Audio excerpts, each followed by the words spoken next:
Okay, we have with us today Larry Newman of Only Bathrooms LLC, located in Springfield, Virginia. Let's get started. Larry, tell me a little bit about your business, please. So I'm a residential remodeler focusing primarily on, as the name says, only bathrooms. That said, I do have a second company or second entity that does bigger jobs from time to time. And I am also in the process of opening a new venture that will be a cabinet company. And that's to come hopefully in 2020, 2021. Awesome, awesome, awesome. How long have you been in business, Larry? It'll be 16 years on September 10th, 2020. That sounds like quite a run. How's it been? It's been awesome. It's been great. I wouldn't have it any other way. There's been some definite ups and some definite downs, but overall, I've been the boss, and I've been in control of the ups, and I've been in control of the downs. And for better or worse, here we are 16 years later. Awesome, awesome. Who do you serve best? Who's your best customer or the target audience, we might say? So our main target audience is going to be middle to upper middle class.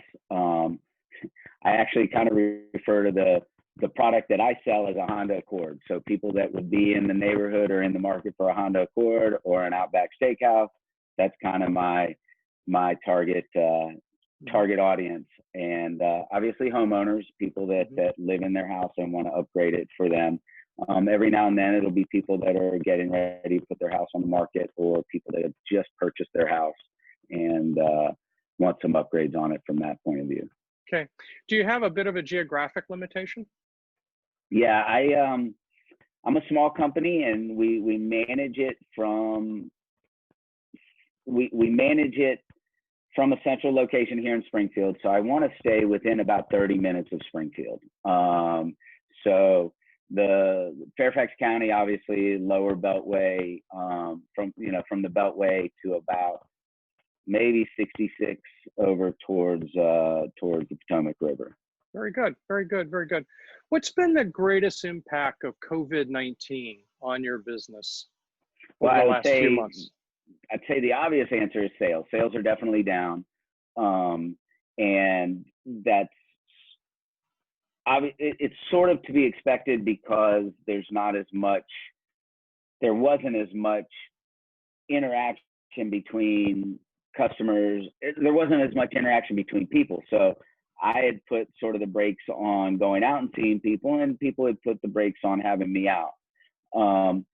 That said, we've been very efficient in our slowdown, and I've been able to reduce expenses and reduce the costs. There's been a lot of government programs that have sort of helped with that. So we've been able to use a combination of those, a little bit of the PPP money, and just kind of holding on and knowing that there's going to be light at the end of the tunnel. Have there been one or two actions that you've taken to specifically make a difference, other than the government? Programs? So the number one thing we did is we stopped all future work. We took all of the customers that we had in the pipeline, we sent them an email, and we asked them to be patient and wait. So I didn't have any new material expenses from jobs that we hadn't started yet. So that's a big expense that I had slowed down right there. The second thing I did was, instead of letting people go, I put people on 4-day work weeks. And I did that right from the very beginning. So we were working 80% of our manpower was instead of 100% of the manpower. And that was instead of letting a person go or another person go. We all shared the burden of having less work. And then we looked and knocked on some doors to get some outside work. And I'd had somebody that was interested in a big outdoor addition, and we put that into the pipeline. And that was something that allowed us to work and put guys to work on jobs during the hardest part of the shutdown, but they were working outside of the customer's house. So there was not this anxiety. So we finished jobs we had in process. with the money that had already been collected and earmarked for those projects. We stopped future production so that we didn't incur any extra expenses on top of that. Good. And then we branched out a little bit to some of our extra skills, being the building skills that we have to do some outside work. So we were able to do it that way. So you've been able to incorporate a couple of pivots in how you did business and what you focused on in order to survive through this particular period of time. That's good. Awesome. Excellent. So let's think about it a little bit differently now. It's said that smart people learn from their mistakes, but that really wise people learn from other people's mistakes. Are there one or two mistakes you would share with us that we can learn from so that we don't make those mistakes? I will tell you that and I don't necessarily call it a mistake as much as learning from 2008. So I've been in business almost 16 years, as we said before, and 2008 whooped my behind. And I can't say that I've fully recovered from the disaster that was the 2008. And I know that many other companies did end up folding and did end up closing, and I didn't, and I stayed in business, and we struggled through all of those things.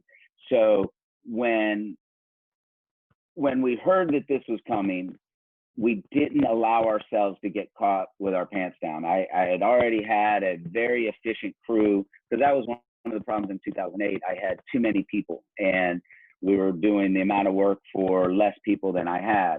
In this case, the learning, the wisdom that I had was do the right amount of work, have the right amount of people for the work you have, and don't overextend your work area, your work, the number of workers that you have, or the ability to do the work. So I have, and you'd asked about my geographical limitations. In my younger years, there was no geographical limitation. If you wanted to give me money, I was going to go get it. And so the learning, the wisdom, whether it's my own or learning from the world at large, was be good at what you do it precisely, do it with the right amount of people, bid it correctly, and you'll make money. And so you don't have to make every dollar, you have to make the dollars that were meant for you. And if you do that efficiently, that's where the main learning comes from. So awesome. Very good. Thank you for that.